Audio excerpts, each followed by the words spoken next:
नमस्कार, मैं श्यामगिरी। आप देख रहे हैं टीएफडी इंडिया न्यूज 24। टीएफडी इंडिया न्यूज 24 में आप सभी दर्शकों का स्वागत है।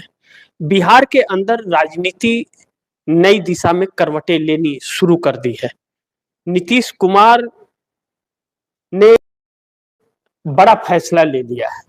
नीतीश कुमार की बैठक हुई बिहार के अंदर, उस बैठक में यह फैसला हो गया कि कोई समझौता नीतीश कुमार नहीं करेंगे, और अगर नीतीश कुमार कोई समझौता नहीं होगा मोदी से, अगर भारतीय जनता पार्टी से, तो फिर इसका मतलब है कि 85 एमएलए और 12 सांसद भाजपा के खिलाफ हैं। वैसे भी 70 विधायकों ने एक साथ बगावत कर दिया था सम्राट चौधरी को सीएम बनाने के नाम पर। लेकिन अब महत्वपूर्ण बिंदु यह निकल करके आ रही है कि नीतीश कुमार अपने 4 सूत्रीय मांगों से झुकने के लिए बिल्कुल तैयार नहीं है। वह उसके साथ उन 4 सूत्रीय समझौतों के साथ कोई समझौता नहीं करेंगे, और भारतीय जनता पार्टी सुनने को तैयार नहीं है। ऐसे में रास्ते बहुत साफ हैं कि 14 अप्रैल को नीतीश कुमार इस्तीफा देंगे और सरकार भंग होगी, तो सरकार बनेगी किसकी, यह एक अहम सवाल उठ करके खड़ा हो गया है। इस बीच बिहार के अंदर सरगर्मियां भी ज्यादा है, लेकिन नीतीश कुमार को कहीं न कहीं मान मनोबल का भी दौर नीतीश को लेकर के चल रहा है। ऐसे में भारतीय जनता पार्टी जो किसी और को पर्ची से निकालकर सीएम बनाना चाहती है, जैसे हरियाणा, जैसे मध्य प्रदेश, जैसे राजस्थान वाले तर्ज पर, जैसे छत्तीसगढ़, इन तर्ज पर सीएम बनाना चाहती है।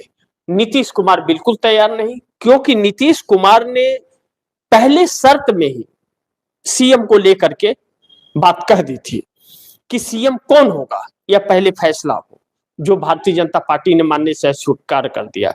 आशंकाएं जो जताई नीतीश कुमार ने कि ऐसे सीएम को मैं समर्थन नहीं दे सकता जो आगे जाकर के जेडीयू के अस्तित्व के लिए संकट बन जाए, चुनौती दे सके।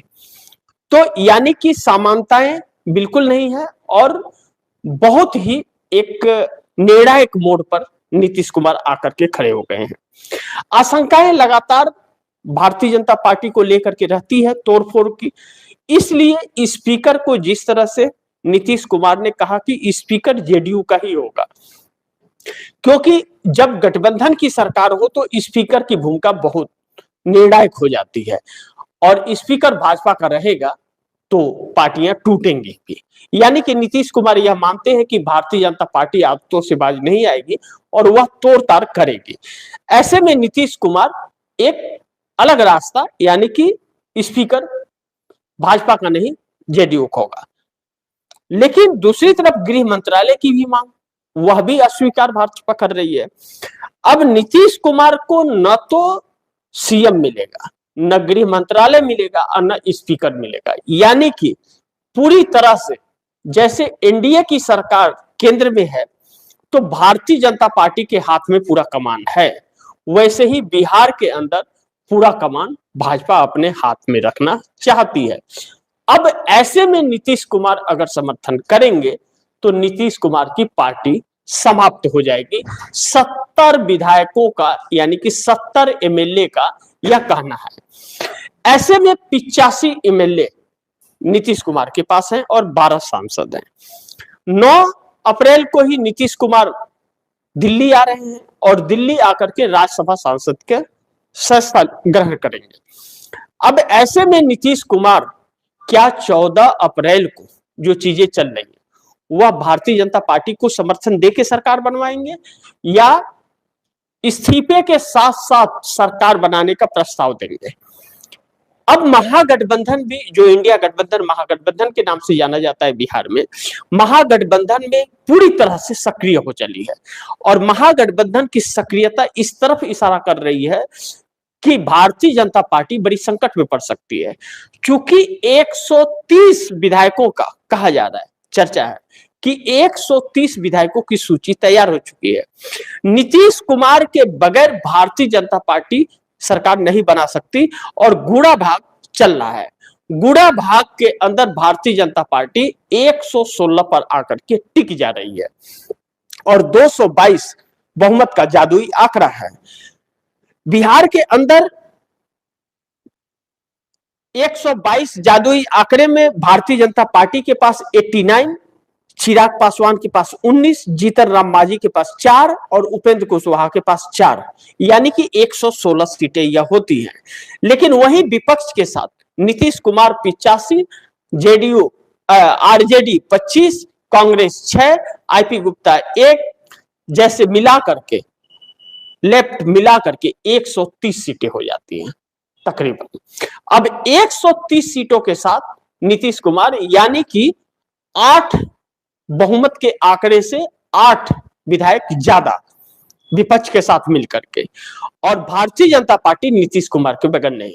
चर्चा इस बात की है कि भारतीय जनता पार्टी ने लक्ष्य पूरे कर लिए, तो अगर नीतीश कुमार की पार्टी से वह 6 से 8 विधायक तोड़ती है, 116 है और उसे चाहिए 6, यानी कि 2 अगर ज्यादा करना चाहे तो 8 कर सकती है, 10 कर सकती है, 10 विधायक भी तोड़ती है भाजपा, तो उन 10 विधायकों की सदस्यता गायब हो जाएगी, सरकार नहीं बन पाएगी। लेकिन एक रास्ते इसमें बड़ी अहम है कि Bharatiya Janata party single largest party है। अगर सरकार बनाने की बात आएगी तो राज्यपाल हो सकता है, क्योंकि संविधान तो माना नहीं जा रहा है और लोकतांत्रिक देश रहा नहीं अब। तो ऐसे में स्पीकर सिंगल लार्जेस्ट पार्टी होने के कारण वह भारतीय जनता पार्टी को दावत दे सकते हैं सरकार बनाने के लिए और 6 महीने का वक्त दे सकते हैं बहुमत साबित करने के लिए, यह चीज हो सकता है। लेकिन अगर नीतीश कुमार ने 5 विधायकों को अपनी पार्टी में शामिल कर लिया और सिंगल लार्जेस्ट पार्टी बन गए तो भारतीय जनता पार्टी का वह सपना टूट जाएगा। ऐसे में 2 फार्मूले नीतीश कुमार के पास हैं, या तो नीतीश कुमार कांग्रेस के 4 विधायकों को अपनी पार्टी में शामिल कर लें और एक बहुजन समाज पार्टी को। कांग्रेस के 6 विधायक हैं, कहा जा रहा है कि अंदर खाने यह चर्चा हो रही है कि कांग्रेस नीतीश कुमार को 4 विधायक देने के लिए तैयार है कि वह जाकर के जेडीयू में शामिल हो जाए और एक बहुजन समाज पार्टी का यानी कि सिंगल लार्जेस्ट पार्टी। लेकिन चर्चा इस बात की भी है कि 5 असुद्दीन ओवैसी के विधायक भी नीतीश कुमार की जेडीयू का दामन थाम सकते हैं। लेकिन अगर सिंगल लार्जेस्ट पार्टी बनना है तो यह काम नीतीश कुमार को करना पड़ेगा, और सिंगल लार्जेस्ट पार्टी नहीं बने तो फिर राज्यपाल खेल कर सकता है, और राज्यपाल खेल करेगा तो फिर नीतीश कुमार मुश्किल में फंस जाएंगे, फिर सरकार बना पाना मुश्किल होगा। इस वक्त समीकरण और माहौल नीतीश कुमार के पक्ष में है। अब नीतीश कुमार फैसले से चूकेंगे तो पार्टी का वजूद समाप्त हो जाएगा, जो 4 सूत्रीय मांगों में नीतीश कुमार ने अपने फैसले, अपने सोच को दर्शाया है। अब ऐसे में भारतीय जनता पार्टी इस वक्त असम, पांडिचेरी और केरल के अंदर व्यस्त है, चूंकि 9 अप्रैल को ही वोटिंग होना है। आज चुनाव प्रचार का आखिरी दिन है, शाम 5 बजे थम जाएगा। ऐसे में जब थम जाएगा तो भारतीय जनता पार्टी इस पर चर्चा नहीं कर रही है और उनकी सूत्रीय मांगों पर, और 9 तारीख को वोटिंग होगा और 9 तारीख को ही शपथ लेंगे नीतीश, और 14 तारीख को इस्तीफा, यानी कि 9 तारीख से को तो कुछ नहीं करेगी भाजपा, 10 तारीख को अपना खेल कर सकती है। लेकिन नीतीश इस्तीफा 14 को देंगे। क्या नीतीश कुमार 14 से पहले सिंगल लार्जेस्ट पार्टी बन जाएंगे? क्योंकि असुद्दीन ओवैसी ने भी कहा पटना जाकर कि खेल तो हो चुका है, लेकिन असुद्दीन ओवैसी को एक चिंता सता रही है। असुद्दीन ओवैसी यानी कि एआईएमआईएम के 5 विधायक जो हैं बिहार के अंदर, वह 5 विधायक नीतीश कुमार से प्रेरित हैं और नीतीश कुमार से वह मिल चुके हैं। दोबारा मुलाकात नीतीश कुमार से असुद्दीन ओवैसी के विधायकों से हुई है। कहा जा रहा है कि बात पक्की है और वह जेडीयू का दामन थाम सकते हैं, वह 5 थामने के बाद Nitish Kumar single largest party हो जाएंगे और उनके ऊपर दर बदल कानून भी लागू नहीं होगा। ऐसे में भारतीय जनता पार्टी उलझनों में फंस गई है। लेकिन भारतीय जनता पार्टी को सत्ता से बाहर करने के लिए बहुजन समाज पार्टी का और कांग्रेस का भी विधायक जेडीयू का दामन थाम सकते हैं। यह चीजें भारतीय जनता पार्टी को बहुत डरा रही है और भारतीय जनता पार्टी समझ नहीं पा रही है कि क्या करना है, नहीं करना है। अब नीतीश की तैयारी जो है वह 14 अप्रैल को नई सरकार बनाने का एक बड़ा फैसला कर चुके हैं नीतीश कुमार, और वह सरकार भारतीय जनता पार्टी के साथ या इंडिया गठबंधन के साथ, यह सस्पेंस में है अभी। लेकिन फैसला हो चुका है कि नई सरकार बनेगी 14 के बाद, और 14 को ही इस्तीफा होगा, प्रस्ताव भी उसी दिन सरकार बनाने का दिया जाएगा। ऐसे में 2 अहम सवाल हैं जो बहुत दिलचस्प है कि 85 एमएलए 12 सांसद, अगर नीतीश कुमार अगर समझौता नहीं होता है भाजपा से और समझौता करने से इनकार कर दिया, उन्होंने फैसले नहीं सुने जाते हैं, तो नीतीश कुमार के या भाजपा के खिलाफ हो गए हैं 85 एमएलए और 12 सांसद। लेकिन 2 सवाल अहम है कि बीजेपी से कोई समझौता नहीं करेंगे नीतीश। बैठक में हुआ बड़ा फैसला, आखिर बैठक में हुआ क्या था? बैठक में बड़ी अहम चीजें हुई थी। बैठक के अंदर, पहले ही बैठक में जब सम्राट चौधरी का नाम रखा गया तो 70 विधायक, तकरीबन 68 से 70 विरोध में हो गए भाजपा के। लेकिन कल की बैठक में जो फैसला हुआ, कहा जा रहा है कि 4 सूत्रीय मांगों को अगर भाजपा नहीं मानती है और उसके बाद नीतीश कुमार समर्थन देते हैं तो नीतीश कुमार के पार्टी समाप्त हो जाएगी। और यह बात सच है, नीतीश कुमार ने इसी बात को दर्शाया है अपने मांगों में, और भारतीय जनता पार्टी तैयार नहीं है। इसका मतलब भारतीय जनता पार्टी का दामन छोड़ना महत्वपूर्ण होगा उन्हें। तो एक स्वर में कहा जा रहा है, चर्चा इस बात की है कि एक स्वर में 85 विधायक नीतीश कुमार के साथ खड़े हो गए कि अगर शर्त नहीं माने तो हम इनके साथ नहीं होंगे। लेकिन इसी बैठक में यह भी चर्चा है कि 130 विधायकों की सूची पूरी तरह से तैयार कर दी गई है, पूरी तरह से तैयार कर दी गई। असुद्दीन ओवैसी इसलिए गए थे कि नीतीश को समर्थन देना चाहते हैं वह, लेकिन उनके लोग उसमें न जाए, जेडीयू का दामन न थामे। यह एक बहुत साजिश की बात है, क्योंकि डायरेक्टली असुद्दीन ओवैसी भारतीय जनता पार्टी को समर्थन नहीं दे सकते, और असुद्दीन ओवैसी के विधायक वह भाजपा में शामिल भी नहीं हो सकते जाकर के, क्योंकि कम्युनिकेशन नहीं बनेगा। तो इसलिए वह भाजपा में जेडीयू में शामिल ना हो, समर्थन तो देंगे, जेडीयू में शामिल ना हो, ताकि इस बीच सिंगल लार्जेस्ट पार्टी का जो फार्मूला है भाजपा का, राज्यपाल के साथ मिलकर के सरकार बनाने का, वह काम बन जाए। असुद्दीन ओवैसी इस चक्कर में गए थे, लेकिन नीतीश कुमार माहिर खिलाड़ी हैं, असुद्दीन ओवैसी उनके सामने अभी बच्चे हैं। तो ऐसे में नीतीश कुमार की इस बैठक में यह भी, इस बात की भी चर्चा हो रही है कि असुद्दीन ओवैसी के 5 लोगों को मिलाकर के और बहुजन समाज पार्टी का 6 लोगों को मिलाकर सिंगल लार्जेस्ट पार्टी बन जाए। सिंगल लार्जेस्ट पार्टी बनने के बाद भाजपा के संभावनाएं समाप्त हो जाएगी, क्योंकि फिर चिराग पासवान का कोई भाजपा में आएगा नहीं, जीतन राम मांझी आएंगे नहीं, और उपेंद्र कुशवाहा भी नहीं आएंगे। ऐसे में भारतीय जनता पार्टी को सत्ता से दूर किया सकता है।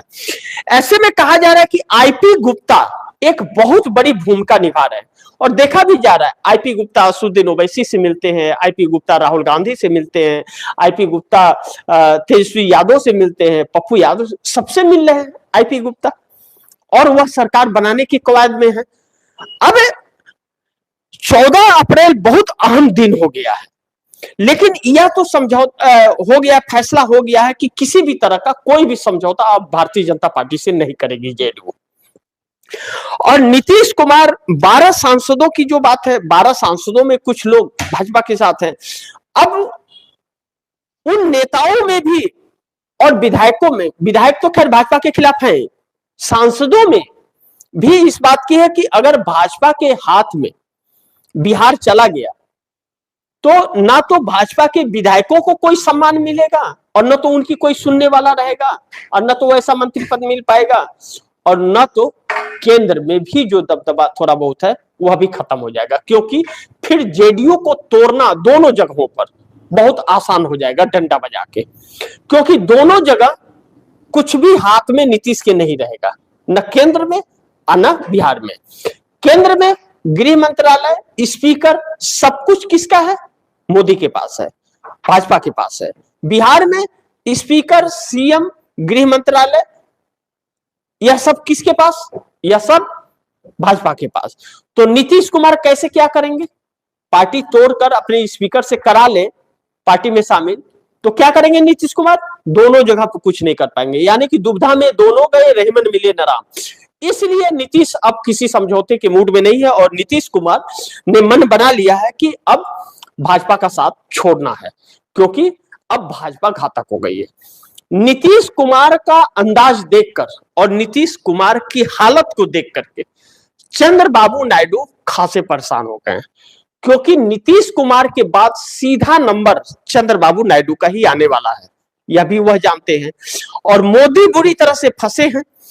लेकिन एक खबर और आ रही है कि मुख्य चुनाव आयुक्त ज्ञानेश कुमार के खिलाफ 193 सांसदों ने जो हस्ताक्षर करके महाभियोग की पेशकश की थी, उसको उपराष्ट्रपति सीपी राधाकृष्ण और स्पीकर ओम बिरला ने खारिज कर दिया, उसे स्वीकार करने से इनकार कर दिया। अब सोचेंगे कि क्यों कर दिया? यह तो दादागिरी है, वाकई दादागिरी है। यानी कि विपक्ष की किसी भी मांग को हम नहीं मानेंगे, यह बात दर्शा रहे हैं लोग। ऐसे में अब विपक्ष के पास क्या रास्ता बचता है?